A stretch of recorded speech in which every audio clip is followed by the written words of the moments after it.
Before we get into the story, drop a comment and tell us what city you're watching from. And don't forget to rate this story from 0 to 10 at the end. Now, let's begin. The fluorescent lights of the Sterling Tech Industries building hummed overhead as 26-year-old Emma Harrison sat at her cramped desk on the 14th floor, her fingers hovering over her laptop keyboard. It was 11:47 p.m. on a Wednesday, and she was one of 3 people still in the office. The janitor had already made his rounds, the security guard was doing his crossword puzzle downstairs, and somewhere 30 floors above her, the CEO was probably still working in his glass tower office that overlooked all of Chicago. Emma rubbed her tired eyes and glanced at the stack of bills sitting in her purse. Rent was due in 3 days. Her younger brother's college tuition payment was overdue by 2 weeks. Her father's nursing home fees had increased again. And her salary as a junior marketing coordinator, while decent, barely covered the essentials after she sent money home to Indianapolis every month. She opened a new browser tab, her exhaustion making her reckless. Her best friend Rachel had joked about it over lunch that day, laughing as she said, "Girl, if you're that desperate for money, just marry your billionaire boss." Isn't that how all the romance novels work?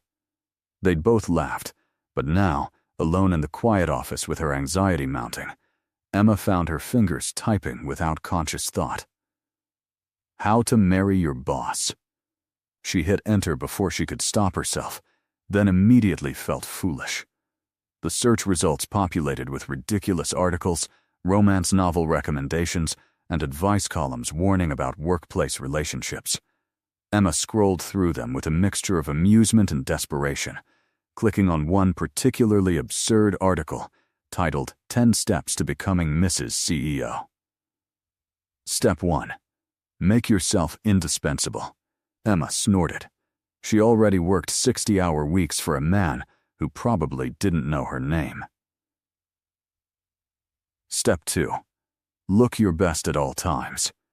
She glanced down at her wrinkled blouse and the coffee stain on her sleeve. That ship had sailed. Step 3. Create opportunities for casual interaction.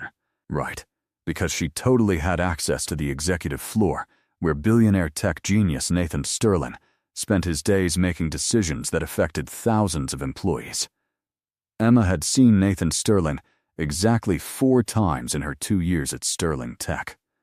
Once during her orientation, where he'd given a company-wide address via video conference. Once in the lobby when she'd held the elevator door for him, without realizing who he was until he'd already stepped inside and nodded his thanks. Once at the company holiday party, where he'd stood on a balcony overlooking the celebration like some sort of handsome, aloof prince. And once 3 months ago when she'd accidentally walked into the executive washroom and nearly collided with him as he was leaving. That last encounter still made her cringe. She'd stammered an apology, her face burning red, while he'd simply said wrong floor in that deep, measured voice that made financial news anchors weak in the knees. Then, he'd walked past her like she was invisible, leaving her standing there, feeling like an idiot. Nathan Sterling was 33 years old, devastatingly handsome in that sharp-featured, too smart for his own good way that tech billionaires seemed to cultivate. He'd built Sterling Tech from a college dorm room project into a $15 billion empire in just over a decade. Forbes called him a genius. Fortune called him ruthless. The tabloids called him Chicago's most eligible bachelor, though he never seemed to date anyone for more than a few weeks. Emma clicked on another search result, this one a forum discussion where women shared their fantasies about marrying wealthy men. The stories were outlandish, full of chance encounters and love at first sight. Emma was about to close the tab when her laptop suddenly froze. The screen went black. Then a single line of text appeared in bright white letters. This device is being monitored by Sterling Tech Security. Emma's heart stopped. Her hands flew off the keyboard like it had burned her. No. This couldn't be happening. She'd been using the company network on her company laptop to search for how to marry her boss. Her phone buzzed on the desk, making her jump. An email notification from its security. Subject line, immediate action required. With shaking hands, Emma opened the email. Miss Harrison, your recent internet activity has been flagged by our security protocols. Please report to the IT security office on the 8th floor immediately. Emma thought she might be sick. It was nearly midnight. Who was even in the IT security office at this hour? Was she about to be fired for misusing company resources? Would they actually read her search history? Would they tell anyone? Would they tell Nathan Sterling? She grabbed her purse and her phone, her mind racing through worst-case scenarios as she hurried to the elevator. The ride down to the 8th floor felt like descending into her own personal hell. When the doors opened, the floor was dark, except for a single light coming from an office at the end of the hall. Emma walked toward it on unsteady legs, her heels clicking against the tile floor. The door was open. She knocked tentatively on the frame.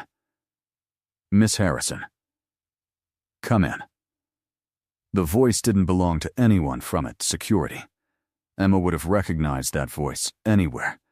It was the same voice that gave quarterly earnings calls, the same voice that had said wrong floor 3 months ago. She stepped into the office, and her worst nightmare materialized before her eyes. Nathan Sterling sat behind a desk, her search history pulled up on not one but 3 large monitors. His dark eyes met hers with an expression she couldn't read. He was still wearing his suit from earlier, though he'd loosened his tie and rolled up his sleeves, revealing forearms that had no business being as distracting as they were. Mr. Sterling, Emma managed to say, though her voice came out as barely a whisper. I can explain. Can you? He leaned back in his chair, studying her with uncomfortable intensity. Because I'm very curious to hear the explanation for why one of my employees was using company resources to research how to marry me. Emma wanted the floor to open up and swallow her whole. I wasn't actually. It was just a joke. My friend said something at lunch and I was tired and stressed and I wasn't thinking clearly. What's your current salary, Miss Harrison? The question threw her off balance. I'm sorry, what? Your salary. What do you make annually? 52,000, Emma said, confused about where this was going. Nathan nodded slowly, his eyes never leaving her face. And according to your employment file, you send approximately 30% of your paycheck to Indianapolis every month. Your father is in a nursing home. Your younger brother is a sophomore at Indiana University. You have $83,000 in student loan debt. He paused. You're drowning financially, aren't you, Miss Harrison?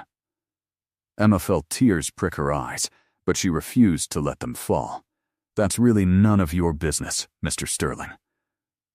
It became my business the moment you started Googling how to marry me on my network. He stood up, moving around the desk with the same controlled grace she remembered from the elevator encounter.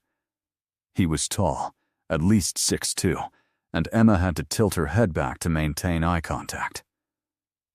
Here's what's going to happen. You're going to sit down, and you're going to listen to a proposition I have for you. A proposition? Emma's voice came out higher than she intended. Sit, Nathan repeated, gesturing to the chair across from the desk. Emma sat, her mind reeling. This couldn't be real. This had to be some sort of stress-induced hallucination brought on by too much coffee and not enough sleep. Nathan returned to his own chair, steepling his fingers as he regarded her. I need a wife, Miss Harrison. For business reasons that are frankly too complicated to explain right now. I've been searching for a suitable candidate for 3 months. My lawyers have vetted dozens of women. None of them were right. I'm sorry, but what does this have to do with me? You Googled how to marry me. Consider this the universe's way of answering your search query. Emma stared at him. You can't be serious. I'm always serious, Miss Harrison. especially about business.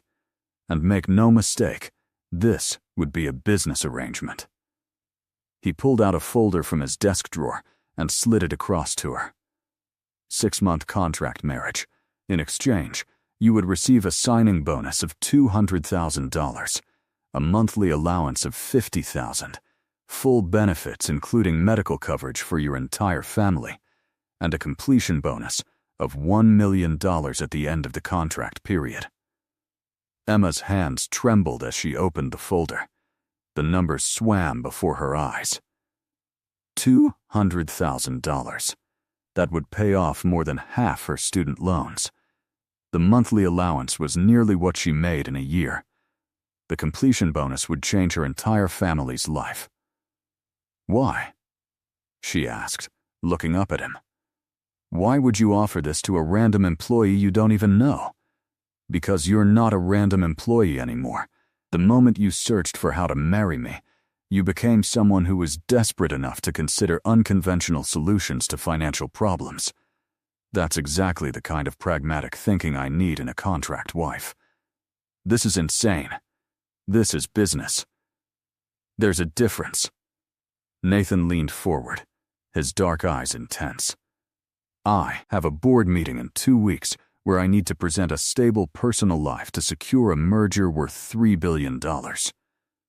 The other party is old-fashioned, family-oriented. They won't do business with a perpetual bachelor they see as unstable. I need a wife, preferably one who isn't going to develop actual feelings and complicate things when the contract ends. And you think I won't develop feelings? I think you're smart enough to keep business and emotions separate. Your search history shows someone who thinks practically about problems. You weren't Googling how to make my boss fall in love with me. You were Googling how to marry your boss. That suggests you think in terms of goals and strategies, not romance. Emma should have been insulted, but he wasn't wrong. She had been thinking practically, desperately, but practically. What would this actually involve? She heard herself ask. Nathan pulled out another document. Public appearances. You'd attend business functions as my wife, live in my penthouse to maintain the illusion, and present a united front whenever necessary. In private, you maintain your own life. After 6 months, we divorce quietly. You get your completion bonus, and we both move on. And my job? You'd take a leave of absence, with full pay continuation, of course. When the contract ends, you can return to your position or take a severance package. Your choice. Emma looked at the contract again, at the numbers that could save her family, pay off her debts, and give her a fresh start. I need time to think about this. You have until tomorrow morning. I need an answer by 8 a.m. Nathan stood, indicating the meeting was over. Think carefully, Miss Harrison. This is a once-in-a-lifetime opportunity. As Emma rode the elevator back down to collect her things, she couldn't stop shaking. This was crazy. This was absolutely insane. But as she looked at the bills in her purse and thought about her father's medical needs and her brother's tuition, she realized she was actually considering it. Her phone buzzed with another email. This time from her brother. Hey sis, I hate to ask, but any chance you can send extra this month? They're threatening to drop me from classes if I don't pay soon. Emma closed her eyes and made her decision. Emma didn't sleep that night. She sat at her tiny kitchen table in her studio apartment, reading through the contract Nathan Sterling's lawyers had emailed her at 1 a.m. 47 pages of legal language that boiled down to one simple agreement: pretend to be his wife for 6 months in exchange for enough money to change her life. The contract was thorough to the point of being invasive. It specified everything from her wardrobe budget to the number of public appearances required, minimum 2 per week, to the sleeping arrangements, decorum.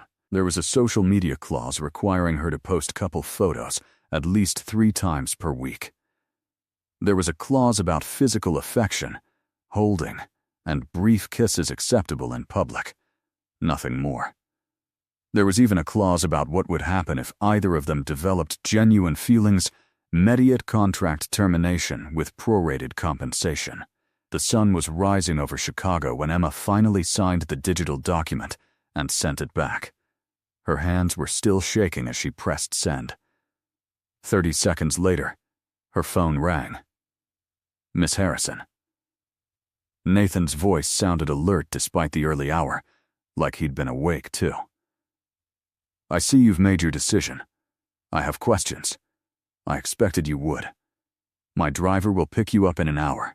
We have a lot to accomplish today. An hour? Mr. Sterling, I haven't even showered. Then I suggest you start now. And Miss Harrison? Call me Nathan. We're engaged now, after all. The line went dead. Emma stared at her phone, wondering what she'd just agreed to. Exactly 1 hour later, a sleek black car pulled up in front of her building. The driver, a professional man in his 50s, introduced himself as James and treated her with the kind of respectful courtesy usually reserved for actual important people. The car was more luxurious than anything Emma had ever been inside, all leather seats and tinted windows, and a quiet so profound it felt like entering another world. They drove to a part of Chicago Emma rarely visited, where the buildings were taller and shinier, and the people walking the streets looked like they'd never worried about money a day in their lives. The car pulled into an underground garage beneath a glass skyscraper that Emma recognized from architecture magazines. Sterling Tower, Nathan's personal building where he kept both his corporate headquarters and his private residence. James led her to a private elevator that required a keycard to operate. They rode up in silence, Emma's stomach doing somersaults as the numbers climbed. 45. 50. 55. The elevator finally stopped at 63, the penthouse level. The doors opened directly into an apartment that looked like something from a magazine. Floor-to-ceiling windows offered a panoramic view of Chicago and Lake Michigan beyond. The furniture was modern and expensive, all clean lines and neutral colors. Original artwork hung on the walls. The space was beautiful, perfect, and completely impersonal, like a very expensive hotel room that no one actually lived in. Nathan was standing by the windows, phone pressed to his ear, conducting what sounded like a very intense business negotiation. He glanced at Emma and held up one finger, indicating she should wait. She stood awkwardly in the entryway, unsure if she should sit or stand or run screaming back to the elevator. That's final, Nathan said into the phone, his voice hard. Take the offer, or I walk. He ended the call and turned his full attention to Emma. You're early. Your driver was very punctual. James is good at his job. Nathan pocketed his phone and gestured toward the living room. Sit. We have things to discuss. Emma perched on the edge of a white sofa that probably cost more than her car. Nathan sat across from her, his posture relaxed but his eyes sharp with focus. First things first. The signing bonus has been transferred to your account. Check your phone. Emma pulled out her phone with trembling hands. She opened her banking app and nearly dropped the device. $200,000. It was really there, sitting in her checking account like it was the most normal thing in the world. I don't know what to say. Thank you is traditional. Nathan's tone was dry. Second item. You're moving in today. I've arranged for a moving service to pack and transport your belongings this afternoon. Your apartment lease has been paid through the end of the term, so you'll have it to return to if needed. Today? That's incredibly fast. The board meeting is in 13 days. We need to establish our relationship publicly before then. That means being seen together, building a narrative, making it believable. He pulled out a tablet and pulled up what looked like a schedule. Today we do a lunch date at Giordano's. Very casual, very public. Tomorrow we attend the charity auction at the Museum of Contemporary Art. This weekend we're doing a couple's photo shoot for the engagement announcement. Emma's head was spinning. Engagement announcement? We'll break the news in phases. First, we're dating. Then engaged. Then married. The timeline is accelerated, but that plays into our story. We'll say it was love at first sight.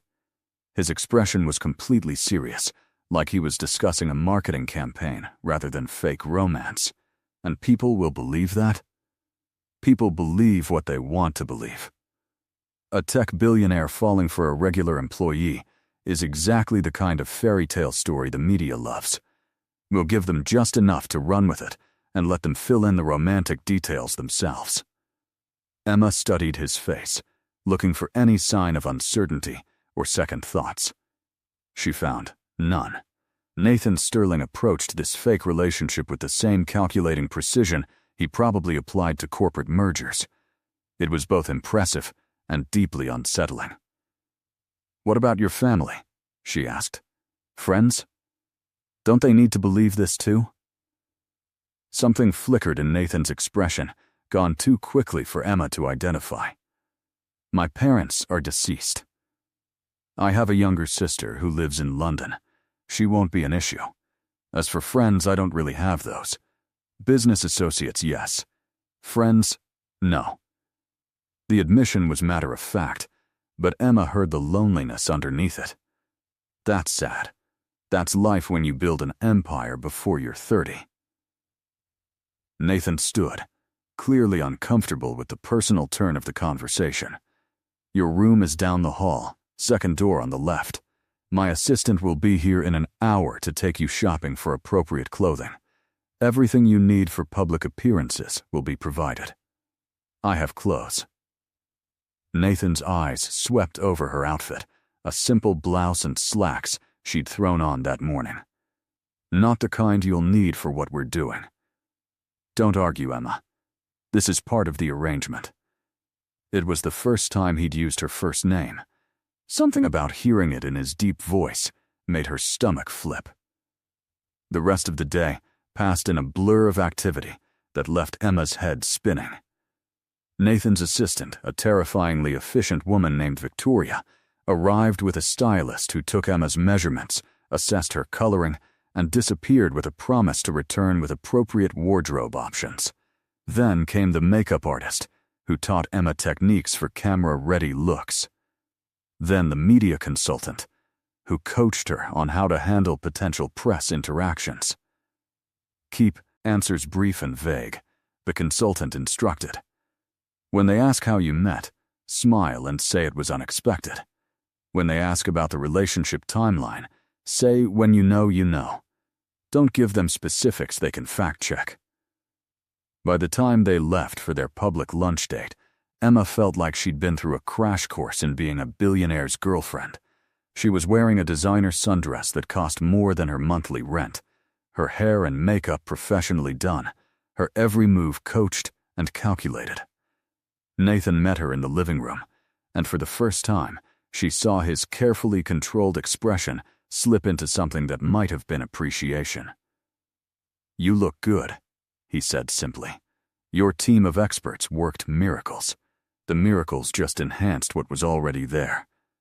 He offered his arm in a gesture that seemed both old-fashioned and practiced. "Ready for your first performance?" Emma took his arm, feeling the solid muscle beneath the expensive fabric of his jacket. "I guess I'd better be." The restaurant was crowded with the lunch rush when they arrived. Nathan had chosen it deliberately, Emma realized. Giordano's was famous, popular with both locals and tourists, exactly the kind of place where they'd be noticed without seeming like they were trying too hard. They were seated at a semi-private booth, visible to other diners, but with enough separation for conversation. Nathan ordered for both of them with the ease of someone who'd been here 100 times. Then he reached across the table and took Emma's hand, his thumb brushing across her knuckles. "There are 3 people with phones pointed at us right now," he said quietly, his voice casual but his eyes intense. "Smile like I just said something charming." Emma smiled, but her voice was tense. "This feels very calculated. That's because it is calculated. Everything about this is a performance, Emma. The sooner you accept that, the easier it will be. His grip on her hand tightened slightly. But the performance needs to look natural. Relax. Laugh. Touch my arm. Sell the illusion. I'm not very good at acting. Then, don't think of it as acting. Think of it as playing a role in a business presentation. You've done presentations before, haven't you? Emma nodded. Same principle. You're presenting the story of two people who are falling in love. Hit your marks, deliver your lines, and make the audience believe it. Over lunch, Nathan kept up a steady stream of conversation that to outside observers would look like intimate couple talk, but was actually him briefing her on the key players in his business world, the social dynamics she'd need to navigate, and the expectations for the charity auction the next evening. Richard Thornton will be there with his wife Marjorie, Nathan explained, cutting his deep dish pizza with surgical precision. They're old money, very traditional, and they hold significant sway over the board. Marjorie is a romantic. She'll want to hear our love story. Be prepared with something sweet but vague. When you know, Emma recited dutifully. Exactly. Nathan's phone buzzed, and he glanced at it briefly. The photos are already circulating on social media. Sterling Tech CEO spotted on lunch date with mysterious brunette. That was faster than expected. Emma felt her chest tighten with anxiety. Is that good? That's perfect. It means people are interested. Interest is the first step to belief. He set down his phone and focused on her fully, his dark eyes searching her face. How are you handling this? And I want an honest answer, not the polite one. The question surprised her with its sincerity. Honestly, I feel like I'm in a dream. Or a nightmare. I haven't decided which yet. Understandable. This is a significant life change happening very quickly. Nathan was quiet for a moment, and when he spoke again, his voice was softer. For what it's worth, you're doing well, better than the women my lawyers vetted, and they had weeks to prepare. Is that a compliment? It's an observation. But yes, it's a positive one. They finished lunch under the watchful eyes of camera phones and curious diners. When Nathan paid the bill, he stood and helped Emma from the booth, his hand settling naturally at the small of her back as they walked out. To anyone watching, they looked like exactly what they were supposed to be, a new couple in the exciting early stages of romance. Back at the penthouse, Emma finally had a moment to explore her new temporary home. Her bedroom was larger than her entire previous apartment, with its own bathroom that featured a soaking tub and a shower with enough settings to qualify as a spaceship control panel. Her closet, currently empty, was the size of most people's bedrooms. She stood at the window, looking out at Chicago spread beneath her like a glittering promise. Somewhere down there was her old life, her cramped apartment, her stack of bills, her constant anxiety about money.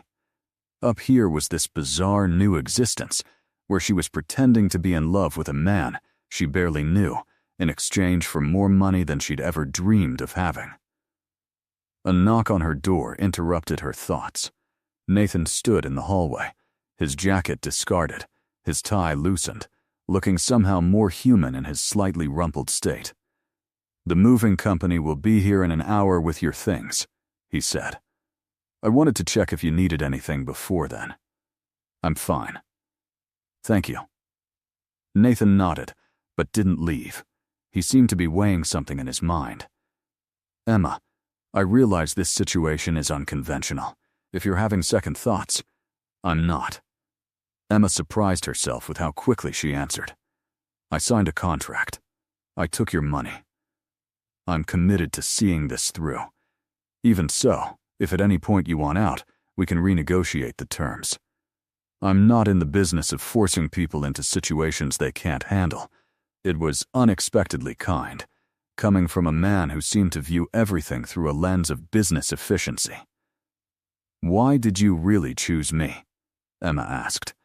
"There must have been other candidates who were more suitable, more sophisticated, more believable as your partner. Nathan was quiet for a long moment, his expression thoughtful. You want the honest answer? Yes, because when I saw your search history, I saw someone who was desperate, but not defeated. Someone who was willing to think creatively about solving problems. Someone who worked late into the night, even when no one was watching, because that's the kind of person you are. He paused. And because in the elevator that day 2 years ago, you held the door for a stranger without knowing who they were, that suggested character, not calculation. You remember that? I remember a lot of things people assume I don't notice. Nathan stepped back from the doorway. Get some rest. Tomorrow's going to be intense. As he walked away, Emma realized that Nathan Sterling was far more complicated than his cold billionaire reputation suggested, and that was going to make the next 6 months either very interesting or very dangerous, possibly both. The charity auction at the Museum of Contemporary Art was everything Emma had imagined high society events to be, and also nothing like she'd expected. The museum's modern architecture gleamed under carefully positioned lights, and guests arrived in luxury cars that probably cost more than most people's houses. Women wore gowns that belonged on runways, dripping with jewelry that required security escorts. Men in tuxedos discussed stock portfolios and international business deals over glasses of champagne that cost more per bottle than Emma used to make in a week. Emma stood in front of her mirror, staring at her reflection with a mixture of awe and disbelief. The stylist had outdone herself. The gown was a deep emerald green that brought out the golden undertones in Emma's skin and made her brown eyes look mysterious rather than plain. It hugged her curves before flowing into an elegant train with a neckline that was sophisticated without being inappropriate. Her hair was swept up in an intricate updo, with a few strategic curls framing her face. Diamond earrings, on loan from a jeweler who apparently loaned such things to important people, sparkled at her ears. She looked like someone who belonged in Nathan Sterling's world. The illusion was perfect. Ready? Nathan's voice came from the doorway. Emma turned and felt her breath catch. Nathan in a business suit was impressive. Nathan in a tuxedo was devastating. The formal wear emphasized his broad shoulders and lean build, and his dark hair was styled with just enough careful disorder to make him look approachable rather than severe. He looked like every woman's fantasy of a powerful, sophisticated man. "You look beautiful," he said, and something in his tone made it sound less like a rehearsed compliment and more like a genuine observation. "You clean up pretty well yourself," Emma replied, trying to keep her voice light. Nathan crossed the room and pulled out a long velvet box. "I had this commissioned for tonight. It completes the look." Inside was a necklace that made Emma's borrowed earrings look like costume jewelry. Emeralds and diamonds arranged in an intricate design that probably cost more than her entire previous life. She couldn't even process the value. "Nathan, I can't wear this. What if I lose it? What if something happens to it? Then I'll buy another one. Turn around." Emma obeyed, her heart racing as Nathan stepped behind her and fastened the necklace around her throat. His fingers brushed against her skin, warm and sure, and she felt goosebumps rise on her arms. The necklace settled against her collarbone, cool and substantial. "Perfect," Nathan murmured, his breath stirring the small hairs at her nape. "You look like you were born to wear jewels like this." Emma met his eyes in the mirror and saw something there that made her pulse quicken. It wasn't the calculated look of a businessman executing a plan. It was something warmer, more human, more dangerous to the carefully professional boundaries they'd established. "We should go," she said, breaking the moment. "Don't want to be late." The car ride to the museum was quiet.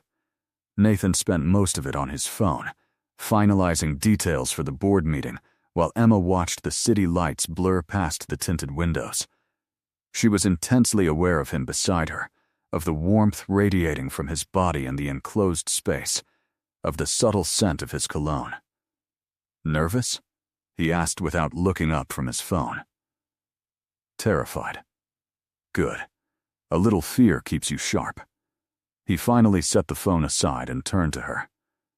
Remember, you're not Emma Harrison, Junior Marketing Coordinator tonight. You're Emma Harrison, the woman who captured Nathan Sterling's attention. You belong in this room as much as anyone else. Easy for you to say. You were born into this world. Actually, I wasn't.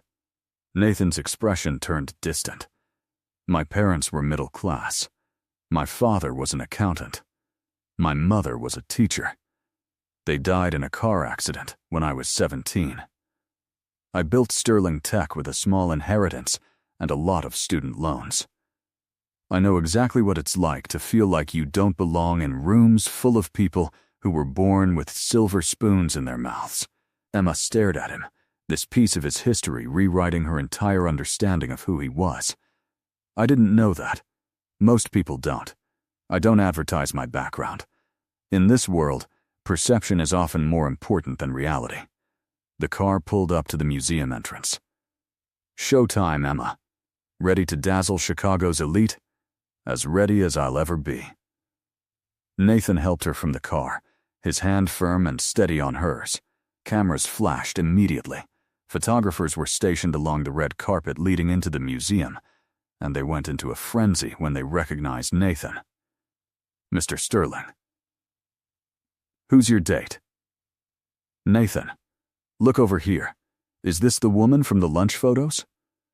Nathan ignored them all with practiced ease, keeping his hand on Emma's lower back as he guided her up the red carpet. But just before they reached the entrance, he stopped and turned to the photographers with a calculated smile. Gentlemen, ladies, I'd like you to meet Emma Harrison. My fiancée. The word hung in the air like a bomb. Emma's mind went blank. Fiancé? They'd agreed to take this slowly, dating first, then engaged, then married. This wasn't part of the plan, but Nathan was already pulling her close, his arm around her waist, his smile perfect for the cameras that were now going absolutely wild. Emma's media training kicked in automatically. She smiled. She let Nathan hold her. She even managed to look genuinely happy when he pressed a kiss to her temple. When did you propose? Someone shouted. Last night, Nathan replied smoothly. When you know, you know. Inside the museum, Emma finally found her voice. What just happened? We were supposed to date first. Change of plans. Richard Thornton's wife was diagnosed with cancer last week. They're moving up their travel schedule, which means moving up the board meeting. We need to be married, not just engaged, by next Friday. Next Friday? That's 8 days away. I'm aware of the timeline. Nathan guided her toward the main gallery where the auction was being held. My lawyers are arranging the marriage license. We'll have a small ceremony at City Hall on Thursday, then a larger reception next month for appearances. The accelerated timeline actually works in our favor. It feeds the whirlwind romance narrative. Emma felt like the ground was shifting beneath her feet. This was happening too fast, spinning too far out of her control. Nathan. I can't. Emma. He stopped and turned to face her fully, his hands coming to rest on her shoulders. I know this is overwhelming. I know it's not what we discussed. But nothing about the fundamentals has changed. 6 months, same compensation, same terms, just a faster timeline to the wedding. But people are going to think I'm insane, marrying someone I barely know after a few days. People are going to think you're swept up in a passionate romance with a billionaire. They're going to envy you, not judge you. His grip on her shoulders tightened slightly. Can you do this? I need to know now, because if you can't, I need to pivot to a different strategy. Emma thought about the money already in her account, about her brother's tuition bill she'd paid that morning, about the nursing home calling to say her father could be moved to a better facility. She thought about what 6 more months of this would mean for her family's future. I can do it. she said. "But you owe me a bonus for the accelerated timeline." Nathan's expression shifted to something that might have been respect. "Done. Another 100,000, paid after the wedding. Make it 200. You're negotiating with me?" There was amusement in his voice now. "You taught me to think like a businesswoman, so I'm thinking like one." Nathan laughed, a genuine sound that transformed his usually serious face. 200,000 it is. "You're going to be a dangerous woman by the time this is over, Emma Harrison." Before she could respond, an elegant couple approached them. The man was in his 70s, distinguished with silver hair and sharp blue eyes. The woman beside him wore a silk headscarf artfully arranged, and despite the fragility in her frame, her smile was warm. "Nathan, my boy." Richard Thornton clasped Nathan's hand. "And this must be the young lady who's captured your heart. Marjorie and I saw the news just now. Engaged. How wonderful." Nathan slipped seamlessly into his role. "Richard, Marjorie, I'd like you to meet Emma Harrison." Emma, Richard and Marjorie Thornton. Emma extended her hand, and Marjorie pulled her into a gentle hug instead. "Oh, my dear. You're even more lovely in person than in those photos. Tell me everything. How did you two meet? When did you know he was the one?" Emma launched into the story they'd rehearsed, about working at Sterling Tech, about chance encounters that became meaningful, about a connection that surprised them both. Marjorie listened with rapt attention, her eyes misting with romantic sentimentality. "That's beautiful," Marjorie said, clasping Emma's hand.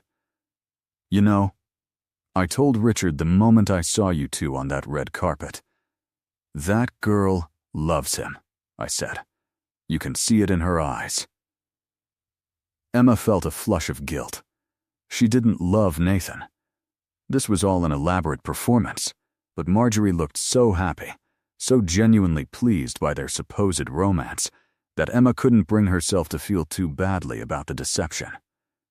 The evening progressed in a whirl of introductions and small talk. Emma met board members and business associates, society wives and corporate rivals. Nathan never left her side, playing the devoted fiancé with convincing skill. He held her hand, touched her back, looked at her with expressions that seemed genuinely affectionate. During the auction, they sat at a prominent table near the front. When a painting came up that Emma had admired during the preview hour, Nathan bid on it without hesitation, driving the price up until other bidders dropped out. "Nathan, what are you doing? That painting costs $50,000. Emma whispered. "It's for a good cause. And you liked it." He placed the winning bid with casual ease. "I can't accept a $50,000 painting. Consider it an engagement gift." His eyes held a challenge. "Unless you're going to negotiate for something more expensive?" Despite herself, Emma smiled. "You're impossible. I'm generous. There's a difference." The painting was magnificent, an abstract piece in blues and greens that Emma had stared at for 10 minutes during the preview. She'd never imagined actually owning something like it. The fact that Nathan had noticed her interest and acted on it felt oddly intimate, more personal than any of the scripted romance they'd performed for the cameras. As the evening wound down, they stepped out onto one of the museum's terraces for air. Chicago spread out before them, lights twinkling in the darkness. Emma leaned against the railing, grateful for a moment away from the performance. "You did well tonight," Nathan said, joining her at the railing. "Very well, actually." Richard was completely convinced. "Marjorie wants to throw us an engagement party. She's lovely. I feel terrible lying to her." "Don't."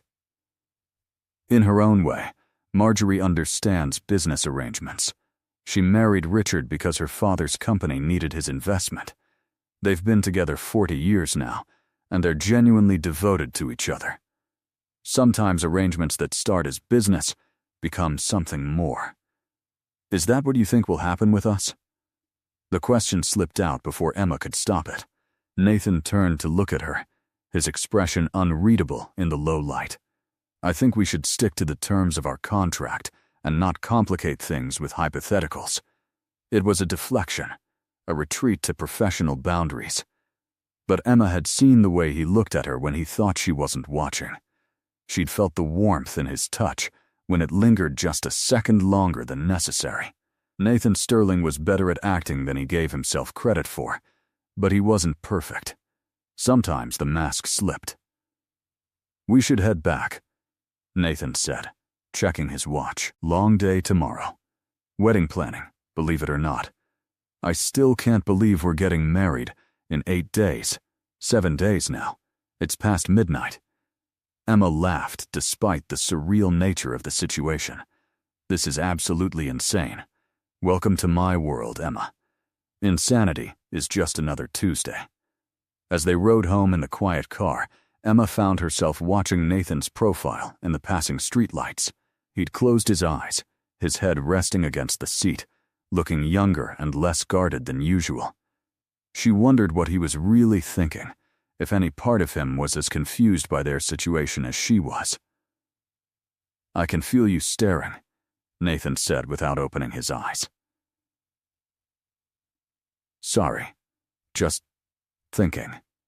About how 7 days ago I was Googling how to marry my boss as a joke, and now I'm actually going to marry my boss for real. Sort of." Nathan opened his eyes and turned his head to look at her. "Having regrets?" "No, just marveling at how fast life can change. Change is the only constant in business. And apparently, in arranged marriages, too." He reached over and took her hand, his thumb tracing circles on her palm. "For what it's worth, I'm glad it was you who walked into that office. This would be much more difficult with someone I didn't like. You like me?" Emma tried to keep her tone light, but her heart was beating faster. "I wouldn't have chosen you if I didn't." Nathan's eyes held hers in the dim light. "You're smart, adaptable, and you don't take my nonsense without pushing back. Those are rare qualities." "Careful, Nathan." That almost sounded like a genuine compliment. Maybe it was. The moment stretched between them, charged with something Emma didn't want to examine too closely. Then, the car pulled up to Sterling Tower, and the spell broke. In the penthouse, Emma kicked off her heels with a groan of relief. How do women wear these things for entire evenings? "Practice and pain tolerance," Nathan replied, loosening his bow tie. "Though I suspect most of them aren't on their feet as much as you were tonight. You worked that room like a professional. I was terrified the entire time. It didn't show. That's what matters." Nathan hesitated, then added, "Thank you, Emma, for tonight, for going along with the timeline change, for being better at this than I had any right to expect." Emma studied his face, looking for the calculation, the business strategy. Instead, she found what looked like genuine gratitude. "You're welcome. Good night, Emma. Good night, Nathan." In her room, Emma carefully removed the borrowed jewelry and the expensive gown. She caught sight of herself in the mirror and barely recognized the woman staring back. 7 days ago, she'd been drowning in debt and desperation. Now she was standing in a penthouse wearing a designer gown, engaged to a billionaire, about to be married in a week. Her phone buzzed with a text from her brother. "Sis, did you see the news? Some woman named Emma Harrison just got engaged to Nathan Sterling. Same name as you, weird coincidence, lol." Emma smiled sadly. If only he knew. She typed back, "Very weird. How are classes going? Amazing now that tuition is paid. You're the best sister ever. At least some good was coming from this insanity." Emma fell asleep that night in the most comfortable bed she'd ever experienced, in a room larger than her old apartment, engaged to a man she barely knew, and despite the absurdity of it all, she realized she was actually looking forward to tomorrow. That probably should have worried her more than it did. The next 5 days were a tornado of activity that left Emma's head spinning. Wedding planning, it turned out, was much simpler when you had unlimited money and an assistant as efficient as Victoria. The City Hall ceremony would be small and elegant, with just a handful of witnesses. The larger reception scheduled for a month later would be the real performance, but that gave them time to build their story. Emma spent her mornings with stylists and planners, her afternoons with Nathan's lawyers reviewing and signing documents, and her evenings at social functions where she and Nathan performed their roles as the smitten couple. The engagement ring Nathan had presented her with on day 2 was a flawless 3-carat diamond that caught every light and probably cost more than a house. Emma tried not to think about wearing something so valuable on her hand. What surprised her most was how easily she and Nathan had fallen into a rhythm. They had breakfast together each morning, Nathan reading financial reports while Emma scrolled through wedding details. They debriefed each evening after events, Nathan offering feedback on her performance while Emma pointed out moments where his mask had slipped. They developed an easy banter, a shorthand communication that felt natural rather than forced. "You're getting too comfortable with me," Nathan observed one evening as they shared takeout Chinese food in his study. They'd both changed out of their formal wear from yet another charity dinner, Nathan in casual slacks and a t-shirt, Emma in yoga pants and one of the absurdly expensive lounge sets Victoria had purchased for her. "Is that a problem?" Emma asked around a mouthful of lo mein. "It could be. Comfortable means you're letting your guard down. That's dangerous in a business arrangement. Or maybe it means we're actually becoming friends." Nathan set down his chopsticks and looked at her seriously. "We can't be friends, Emma. Why not? We're going to be married. Seems like friendship would make that easier. Because friendship leads to attachment. Attachment leads to complications when the contract ends." Emma felt a flutter of something in her chest that might have been disappointment. "You really think you can share a living space with someone for 6 months and not develop any kind of genuine connection? I've done it before." "With who?" Nathan was quiet for a long moment. "My sister lived with me for a year after our parents died. We managed to maintain appropriate emotional distance." "Nathan, that's horrible. That's survival. We were both grieving. Getting too close to each other's pain would have made it worse." Emma set down her own food, her appetite suddenly gone. "Is that really how you see relationships, as emotional hazards to be managed?" "I see them as complications that interfere with focus and productivity."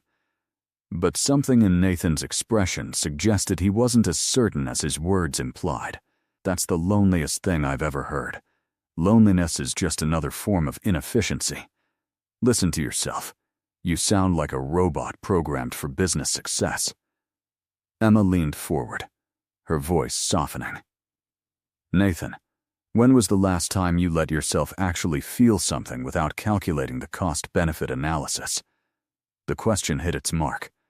Nathan's jaw tightened, and he stood abruptly.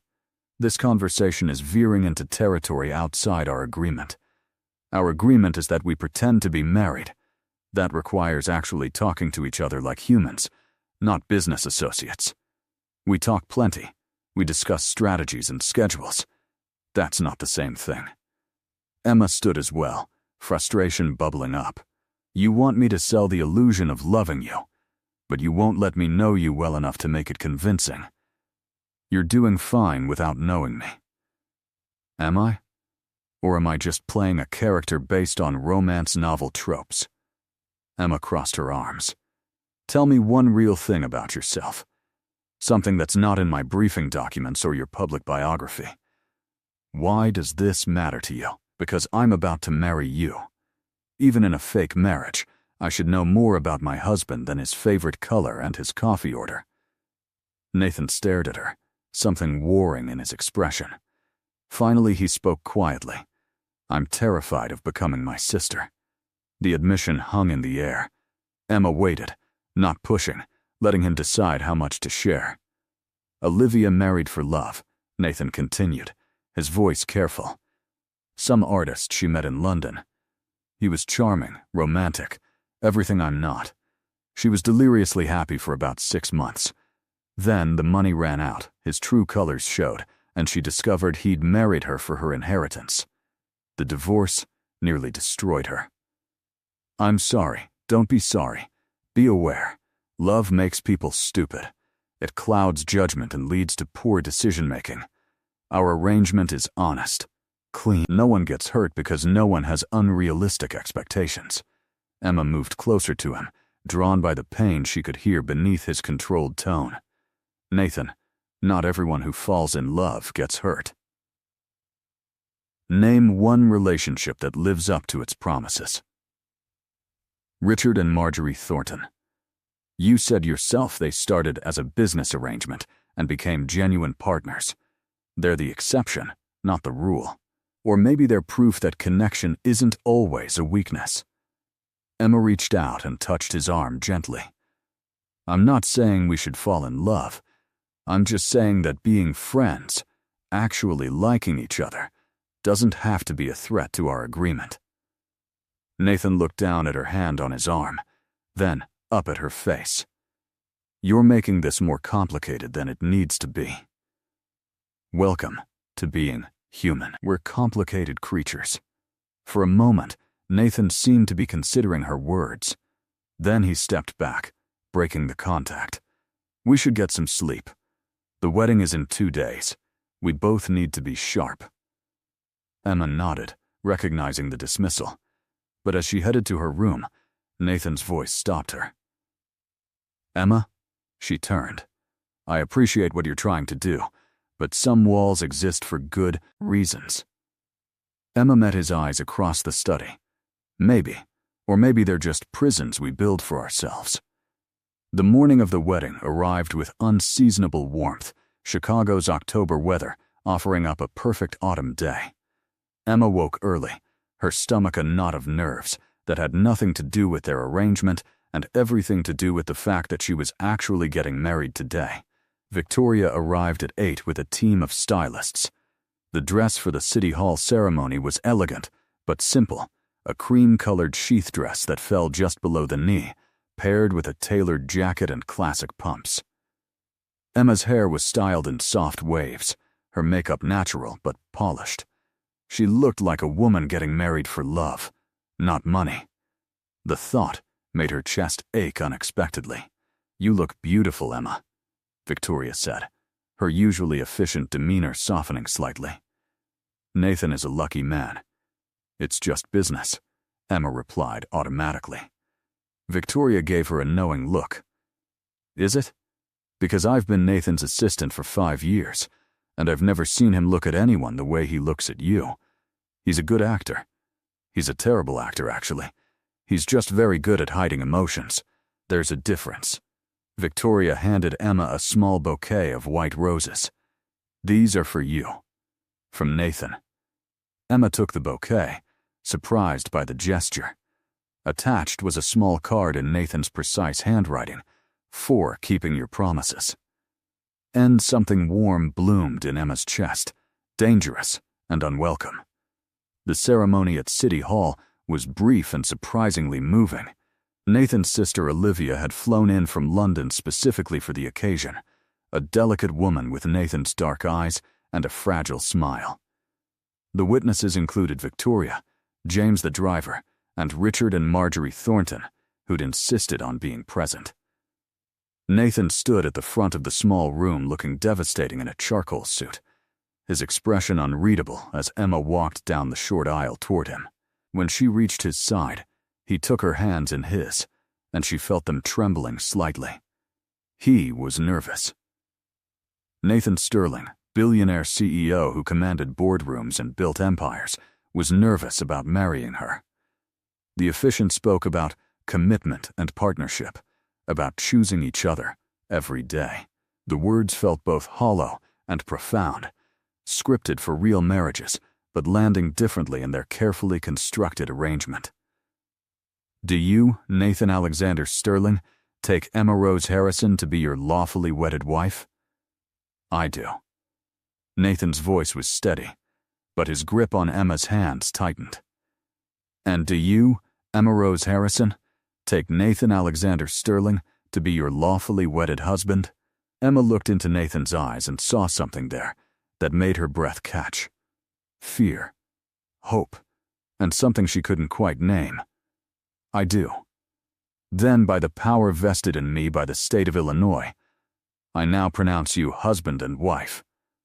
You may kiss your bride. Nathan cupped Emma's face in his hands, his thumbs brushing her cheekbones. For a moment, they just looked at each other, the weight of what they'd just done settling between them. Then Nathan leaned in and kissed her. It wasn't the performative kiss from their wedding reception photos, brief and calculated. This was real, genuine, his lips moving against hers with a tenderness that made Emma's knees weak. She kissed him back, forgetting about the witnesses, forgetting about the contract, forgetting everything except the warmth of his mouth and the gentle pressure of his hands. When they broke apart, Nathan's eyes were dark with emotion. "Hello, wife," he whispered, just for her. "Hello, husband," Emma whispered back, her heart racing. The small group moved to a private dining room at one of Chicago's finest restaurants for a celebratory lunch. Marjorie kept dabbing at her eyes with a handkerchief, overcome with romantic emotion. Olivia watched her brother with an expression Emma couldn't quite decipher, something between happiness and concern. During a quiet moment, Olivia pulled Emma aside. "Can I give you some advice?" "Of course. My brother thinks he has relationships all figured out. He thinks emotional distance keeps him safe." Olivia's eyes, so like Nathan's, were sad. But safety isn't the same as happiness. Don't let him convince you that walls are the same as strength. "Olivia, you should know that Nathan and I know exactly what you and Nathan are," Olivia interrupted gently. "I've known Nathan my entire life. I know when he's in control and when he's pretending to be. Right now, with you, he's pretending. And that means whatever he's feeling scares him." Emma's pulse quickened. "What are you saying?" "I'm saying be careful, Emma. Not with his heart, with yours." Before Emma could respond, Nathan appeared at her elbow. "Stealing my wife already, Liv?" "Just getting to know my new sister-in-law," Olivia replied with a smile that didn't quite reach her eyes. "She's lovely, Nathan. Don't screw this up." "I'll do my best." Later that evening, back at the penthouse, Emma found Nathan on the terrace, his jacket discarded, his tie loosened, staring out at the city lights. She'd changed out of her wedding clothes into comfortable jeans and a sweater, the diamond wedding band Nathan had placed on her finger feeling foreign and significant. "Hey," she said softly, joining him at the railing. "Hey yourself, Mrs. Sterling." The name sent an unexpected thrill through her. That's going to take some getting used to. "You and me both." Nathan was quiet for a moment, then said, "Thank you. For today. For making it seem real." Marjorie was completely convinced. It wasn't entirely an act, Emma admitted before she could stop herself. Nathan turned to look at her sharply. "Emma, I know. Business arrangement, no complications, emotional distance." Emma met his eyes. "But that kiss wasn't for the cameras, Nathan. There were no cameras at City Hall." "So what was that?" Nathan's jaw worked, clearly wrestling with something. "A mistake. Was it?" "It has to be. Because if it wasn't, then we're violating our own contract. Maybe the contract was flawed from the beginning." Emma took a step closer to him. "Maybe you can't actually control feelings the way you control board meetings and business deals. I can. I have been for years. Then why are your hands shaking?" Nathan looked down at his hands, seeming surprised to find them unsteady. "Stress from the board meeting tomorrow." "Liar." "Emma, don't do this." "Do what?" "Ask you to be honest about what's happening between us?" "Nothing is happening between us. This is a performance. a role we're both playing. Keep telling yourself that. Emma's voice was soft but firm. But I've been watching you, Nathan. I've seen how you look at me when you think I'm not paying attention. I've felt how your touch lingers. I've heard the way your voice changes when you say my name. You can lie to yourself, but don't lie to me. Nathan turned away, gripping the railing hard enough that his knuckles went white. You don't understand what you're asking. Then, explain it to me. If I let myself feel what I'm starting to feel, if I acknowledge that this is becoming more than a contract, then I lose control. And without control, I'm just another person who got stupid over a pretty face and soft words. Emma's heart clenched. Is that really what you think would happen? It's what always happens. My parents loved each other once. Then, love turned to resentment, and they made each other miserable until the accident that killed them. Olivia loved her husband. He nearly destroyed her. I've watched love turn intelligent people into emotional wrecks, and I've watched you build walls so high that you've locked yourself in a prison. Emma moved to stand beside him, close but not touching. I'm not asking you to fall in love with me, Nathan. I'm just asking you to stop being so afraid of the possibility that you might actually like having me around. Nathan finally looked at her, really looked at her, and the vulnerability in his eyes took her breath away. What if liking you leads to needing you? What happens to me when this contract ends and you leave? The question was barely a whisper, but it hit Emma like a shout. Nathan. Forget I said anything. He straightened, the mask sliding back into place. We have a big day tomorrow. The board meeting. Remember? The whole reason for this arrangement. Emma wanted to push, to break through his defenses, but she could see him retreating behind his walls. Okay. Tomorrow. The board meeting. Good night, Emma. Good night, Nathan. As Emma lay in bed that night, her wedding ring catching the moonlight, she realized the truth that she'd been avoiding. She was falling for Nathan Sterling. Not the billionaire, not the CEO, but the damaged, guarded man who kissed her like she was precious, and then panicked at his own vulnerability. And that was going to make the next 6 months either the best or the worst decision of her life. Section 5, the Sterling Tech board meeting took place in a conference room that screamed power and money, floor-to-ceiling windows overlooking Chicago, a table that could seat 30 people, and technology that probably cost more than most companies' entire IT budgets. Emma sat beside Nathan, her role simple: be present, be poised, be proof that Nathan Sterling had the stable personal life required for a $3 billion merger. Richard Thornton was there with his team of lawyers and advisors. The Sterling Tech board members filled the other seats, all eyes on Nathan as he presented the merger proposal with the kind of commanding presence that made it obvious why he'd built an empire before turning 35. Emma watched him work, fascinated by the transformation. This was Nathan in his element, every word calculated, every gesture designed for maximum impact. He owned the room completely, fielding questions with ease and turning potential objections into opportunities. The concern, Nathan, one board member said, has always been about your personal stability.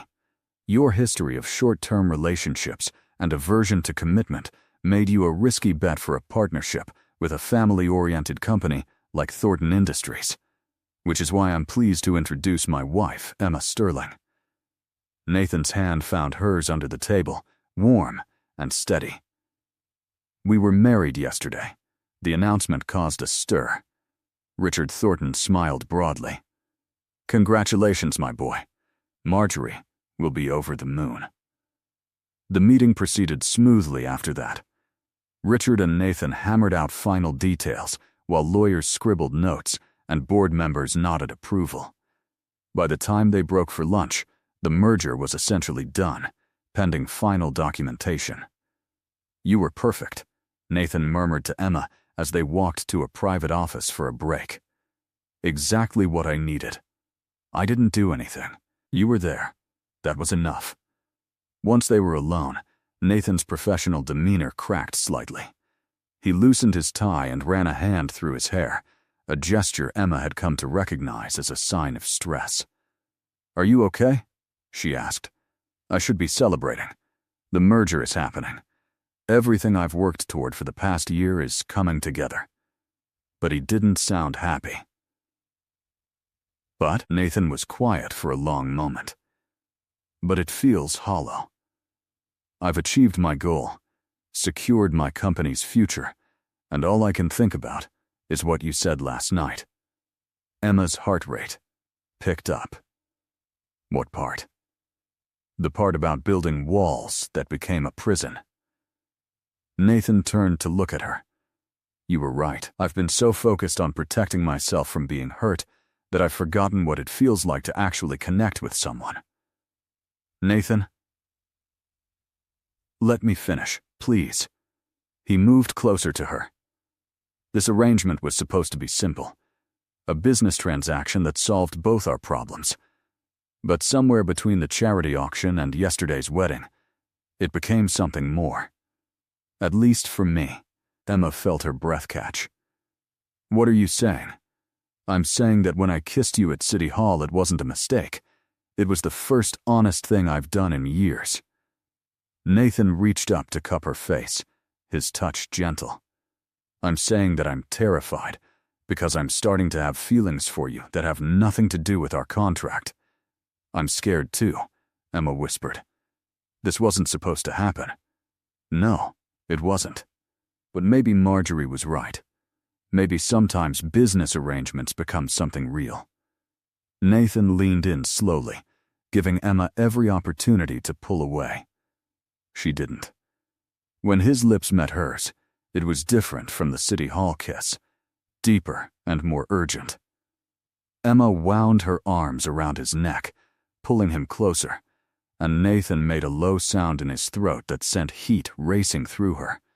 They broke apart, breathing hard, foreheads pressed together. "This complicates everything," Nathan said. "I know. We should probably renegotiate the contract." "Probably." Emma smiled against his lips. "But maybe later?"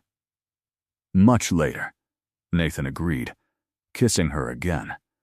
A knock on the door interrupted them. Victoria's voice came through. "Nathan, they're ready to resume in 5 minutes. We'll be right there," Nathan called back, not taking his eyes off Emma. "To be continued?" "Definitely to be continued." They returned to the board meeting looking appropriately professional, but Emma could feel the shift between them. This was no longer just an act. Whatever was happening between her and Nathan Sterling was real, terrifying, and completely outside the bounds of their carefully written contract. And Emma found that she didn't care about the contract anymore. The merger was finalized that afternoon. Champagne was poured, hands were shaken, and Nathan gave a speech about partnership and innovation that had the board members nodding with approval. Emma stood beside him, playing her part, but feeling the weight of their earlier conversation. That evening, back at the penthouse, Nathan ordered dinner from Emma's favorite restaurant. He'd apparently been paying attention to her preferences, and they ate together on the terrace under the stars. "So," Emma said, twirling pasta on her fork, "we're married, the merger is done, and we've both admitted we have feelings for each other. What happens now?" "Honestly, I have no idea." Nathan set down his wine glass. "This wasn't covered in any of my business school classes." "Mine either." Emma smiled. "Though I did write a paper on ethical considerations in workplace relationships. Pretty sure marrying your boss for money and then actually falling for him violates several principles." "Are you falling for me, Emma?" Nathan's voice was quiet but intense. Emma met his eyes. "I think I've been falling since the charity auction. Maybe even before that. You're not who I expected you to be, Nathan Sterling. Is that good or bad? It's complicated. You're brilliant and infuriating. You're generous and guarded. You kiss me like I'm precious and then panic about having feelings." Emma reached across the table to take his hand. But yes, I'm falling for you. Which probably makes me the biggest idiot in Chicago. If you're an idiot, then I'm one too, because I haven't been able to stop thinking about you since you walked into that wrong office looking for a secretary job. Nathan's thumb traced circles on her palm. You were so determined, so fierce despite being obviously nervous. I knew right then that you were different. Different how? Different from everyone else in my world who wants something from me. You didn't know who I was. You weren't impressed by the money or the power. You just wanted a job to help your family. And now I've taken your money anyway. Some difference that made. The difference is you've given me something in return. Something I didn't even know I was missing. What's that? Nathan smiled. A real smile that transformed his usually serious face. A reason to come home. Someone to talk to who sees me as Nathan, not a Sterling Tech's CEO. A chance to be something other than what I've built my entire identity around. Emma felt tears prick her eyes. That might be the sweetest thing anyone's ever said to me. Don't cry. I'm terrible at dealing with tears. Too late. Emma laughed through the tears. You've made me fall for you and cry at the same time. Very efficient. Nathan came around the table and pulled her to her feet, wrapping his arms around her. Emma buried her face in his chest, breathing in his scent, feeling his heartbeat against her cheek. So, what do we do about this? She asked, her voice muffled by his shirt. We could renegotiate the contract. Remove the 6-month limit. See where this goes naturally. Emma pulled back to look up at him. Are you saying you want to stay married? For real? I'm saying I want to try. No timeline, no predetermined end date. Just two people figuring out if what they feel can turn into something lasting. That's terrifying. I know. But also exciting? Nathan's expression was vulnerable in a way Emma had never seen before. I've spent my entire adult life planning every move, calculating every risk. Maybe it's time I took a leap of faith. Emma reached up to cup his face. A leap of faith sounds perfect. They kissed under the stars, the city lights twinkling below, and Emma felt something shift in her chest. This was no longer a performance, no longer a careful arrangement. This was real, messy, complicated, and absolutely terrifying. And she wouldn't change it for anything. Over the next few weeks, Emma and Nathan fell into a new rhythm that had nothing to do with contracts and everything to do with actually getting to know each other. They had real conversations over breakfast instead of strategy sessions. They spent evenings watching movies together instead of attending social functions. Nathan taught Emma about the tech industry. Emma introduced Nathan to the joy of terrible reality TV. This is ridiculous, Nathan said one evening as they watched a particularly dramatic episode of a dating show. That's what makes it great, Emma replied, curled up against his side on the couch. Not everything has to be serious and important. I'm starting to realize that.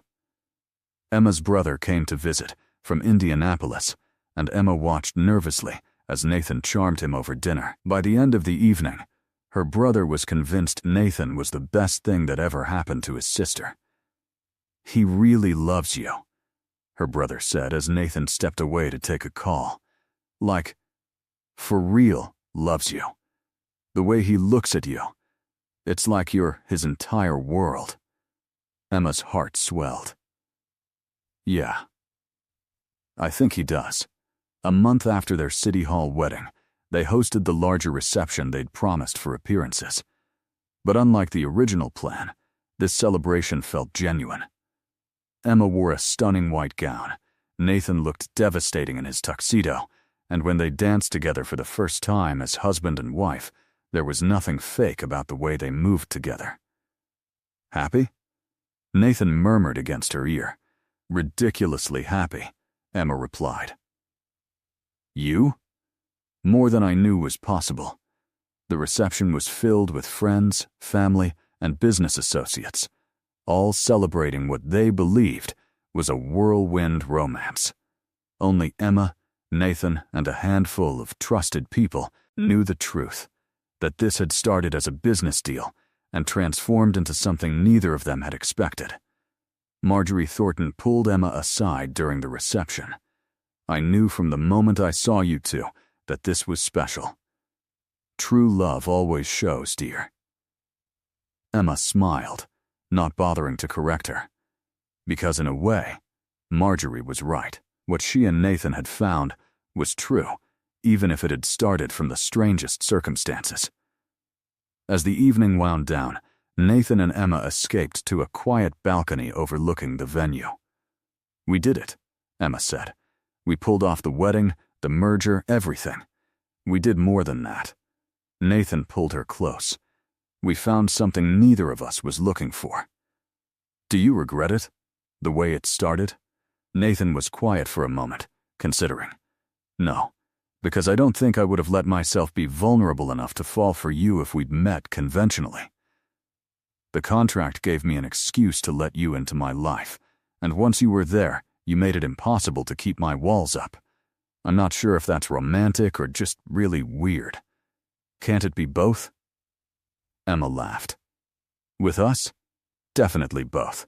6 months after their City Hall wedding, the original contract expiration date passed without acknowledgement.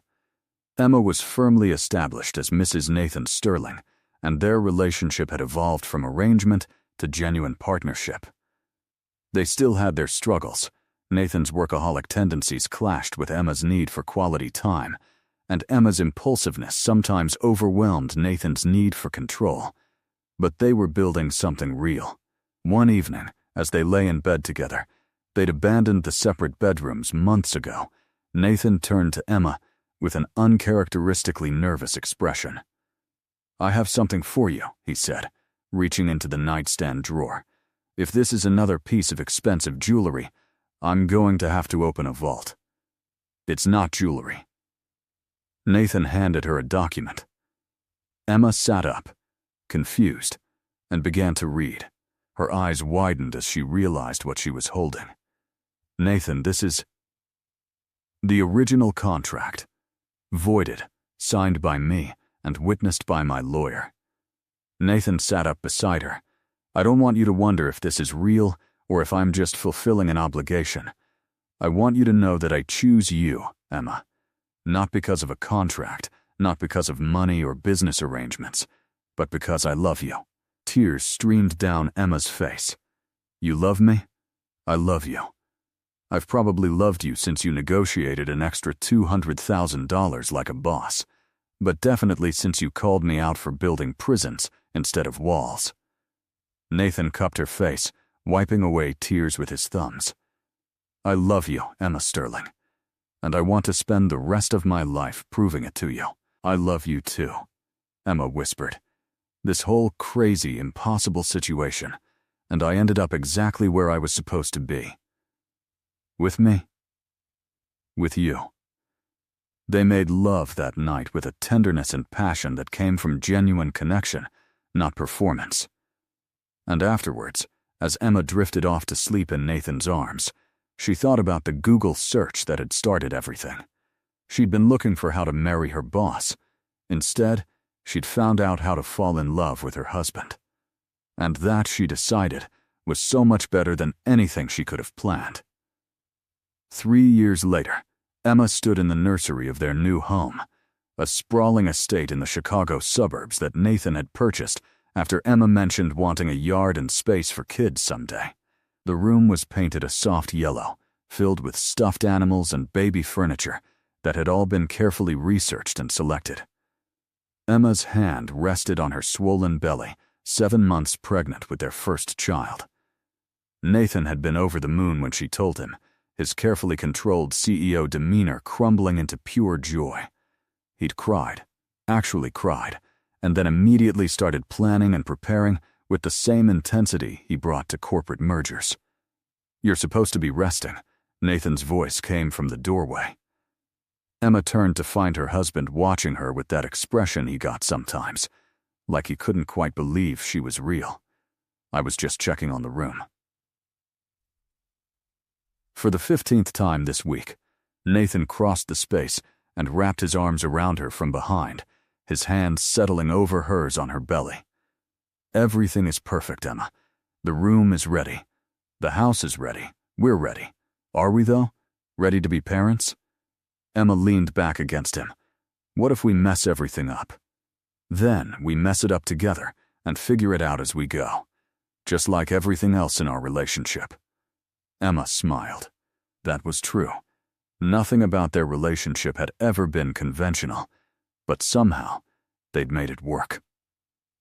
Nathan had learned to open up, to let her in past his defenses. Emma had learned patience with his occasional retreats into work and his need for control. They'd merged their lives in unexpected ways. Emma now worked alongside Nathan at Sterling Tech, heading up the company's charitable foundation, a position Nathan had created specifically for her after seeing her passion for helping families struggling with the kind of financial problems she'd once faced.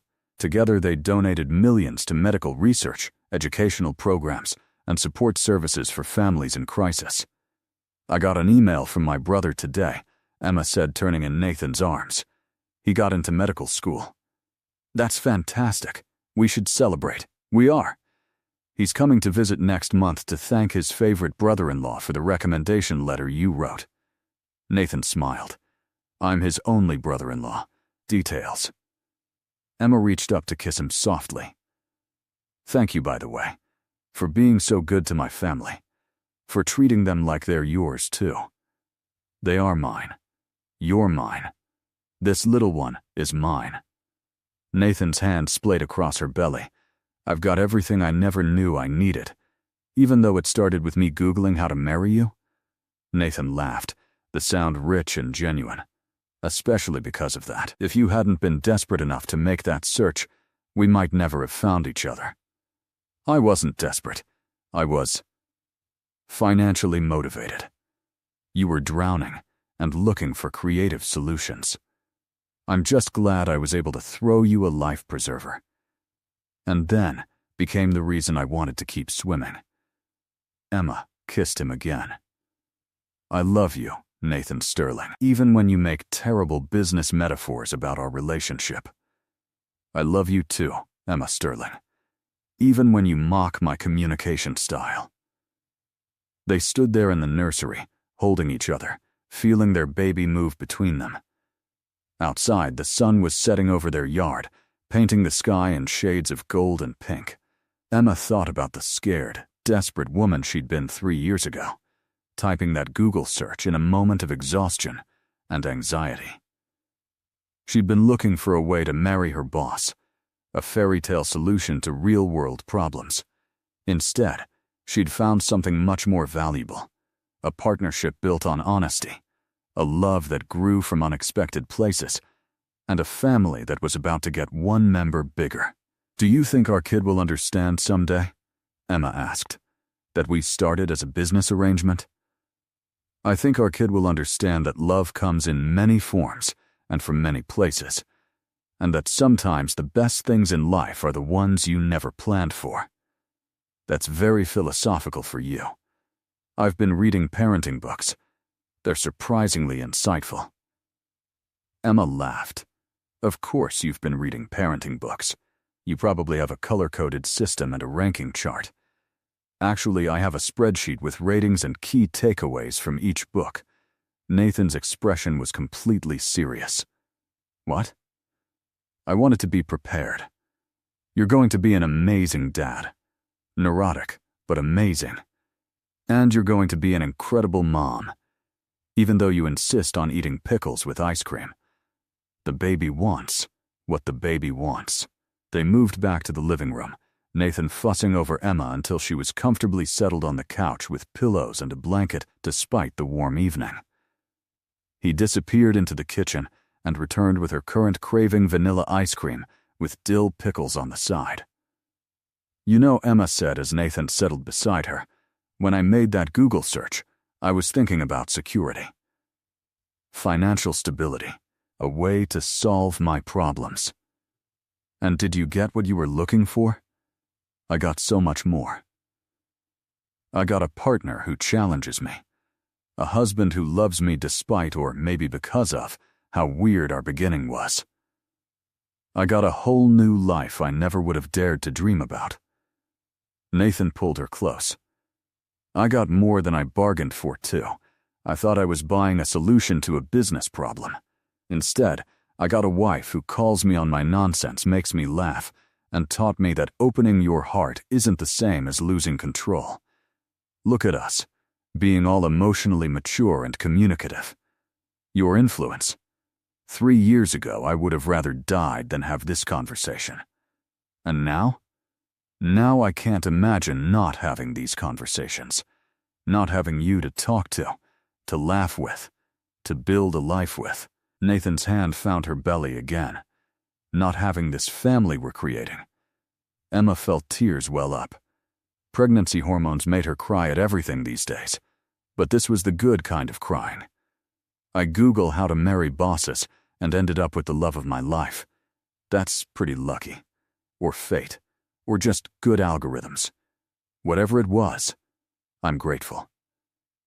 They spent the evening together talking about baby names and nursery themes and all the mundane, beautiful details of their future. And when they went to bed that night, Emma curled up against Nathan's side and thought about how far they'd come. From a desperate late-night Google search to a real marriage. From a 6-month contract to a lifetime commitment. From 2 guarded people protecting their hearts to partners who'd learned to be vulnerable together. It wasn't the fairy tale she'd imagined when she was drowning in debt and Googling impossible solutions. It was better, messier, more complicated, and infinitely more real. And Emma wouldn't change a single thing about how they'd gotten here. Even the part where her billionaire boss saw her search history and called her to his office to propose a contract marriage. Especially that part. Because that ridiculous, impossible moment had led to this. A love that was genuine. A partnership that was strong. And a future that was theirs to build together. Emma drifted off to sleep with Nathan's hand on her belly and a smile on her face. Grateful for algorithms, late-night desperation, and the willingness to take a chance on something that seemed too good to be true. Sometimes, she'd learned, fairy tales did come true. They just looked a little different than you expected. Epilogue 5 years after that fateful Google search, Emma Harrison Sterling stood on stage at the Sterling Foundation's annual gala, looking out at a room full of donors and beneficiaries. Their foundation had grown beyond anything she'd imagined, helping hundreds of families avoid the kind of financial desperation that had once driven her to make that late-night search. Beside her sat Nathan, his hand clasped with hers, and in the audience were their 2 children, 3-year-old Grace and 1-year-old Alexander Jr., being entertained by their devoted uncle and Emma's brother, who was now a successful resident at Chicago Memorial Hospital. 5 years ago, Emma began her speech. I was a junior marketing coordinator drowning in debt and family obligations. I felt hopeless, desperate, and willing to try anything to save my family. In a moment of exhaustion, I made a Google search that changed my life forever. The audience laughed, familiar with the story that had become legendary in their social circle. Nathan and Emma had been open about their unconventional beginning, turning their story into a message of hope for others facing financial crisis.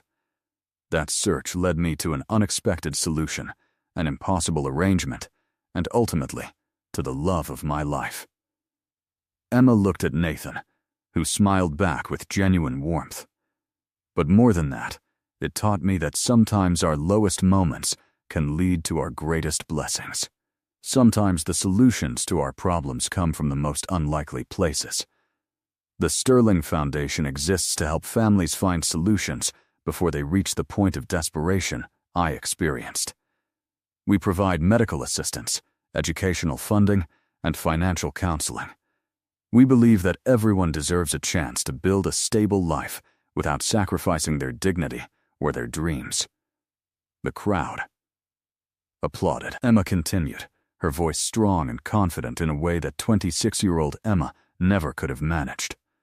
So whether you're here as a donor or a beneficiary, know this: your story isn't over. Your struggles don't define you. And sometimes, the most impossible situations lead to the most beautiful outcomes. She sat down to thunderous applause. Nathan leaned over and kissed her cheek. "Great speech, Mrs. Sterling." "Thanks, Mr. Sterling." "Think they bought the inspirational message?" "I think they're inspired by watching someone who lived it." Nathan's eyes held the warmth that still made Emma's heart skip even after years of marriage. "I know I am." After the gala, they returned home to their beautiful house filled with children's laughter and the comfortable chaos of family life. As Emma tucked Grace into bed, her daughter asked the question she asked almost every night. "Tell me the story about how you and Daddy met." Emma smiled and settled onto the edge of the bed. "Well, once upon a time, Mommy was looking for a way to help her family. She made a wish on her computer. She Googled it." Grace giggled. Yes, she Googled it. And like magic, Daddy appeared with an offer to help. But he was grumpy and serious, and Mommy wasn't sure she liked him very much at first. But then, you fell in love. But then, we fell in love. Because sometimes the best gifts come in unexpected packages. Sometimes princes are really businessmen, and sometimes happily ever after starts with a computer search and a very strange arrangement. And then they got married and had me. Grace concluded triumphantly, and then we got married. And had you. The best surprise of all. Emma kissed her daughter goodnight and found Nathan waiting in the hallway, baby Alexander asleep on his shoulder. The image of her powerful CEO husband gently patting their son's back still made her heart swell. "Both down for the count?" Nathan whispered. Finally. It's been a long day. They settled the baby in his crib and retreated to their bedroom, the one space in the house that was entirely theirs. Emma changed into comfortable pajamas while Nathan loosened his tie, and they fell into bed together with the comfortable ease of long practice. "Do you ever think about that night?" Emma asked. "When you saw my search history?" "Sometimes. I think about how different my life would be if you'd searched for something else, or if I'd ignored the security flag. Regrets? Not a single one. Best business decision I ever made, even though it stopped being business pretty quickly." Nathan pulled her close. "You changed everything, Emma. Made me remember how to be human instead of just a CEO. You changed my life, too. Saved it, really, in more ways than one. We saved each other. That's what partners do. They lay in comfortable silence, listening to the quiet sounds of their home, their children sleeping peacefully down the hall, their life together settled and secure." "Hey, Nathan?" Emma said sleepily. "Thank you for seeing my Google search, for calling me to that office, for proposing something impossible. Thank you for being crazy enough to say yes, for taking a chance on a emotionally stunted workaholic with control issues. You're much better now. Only moderate control issues." Nathan laughed softly. "I'll take that as a win." As Emma drifted off to sleep, she thought one more time about that desperate late-night search. How to marry your boss. She'd been looking for a solution to a financial crisis. Instead, she'd found a partner, a family, and a love that had grown from the most unlikely circumstances. Sometimes, the algorithm knows exactly what you need, even when you don't. And sometimes, the best fairy tales start with a Google search and a billionaire who saw potential in a desperate woman's late-night browser history. Emma smiled and snuggled closer to her husband, grateful for every improbable, impossible, wonderful moment that had led them here. From that first How to Marry Boss search to this perfect life, it had been quite a journey. And she'd do it all over again in a heartbeat. What did you think of their story?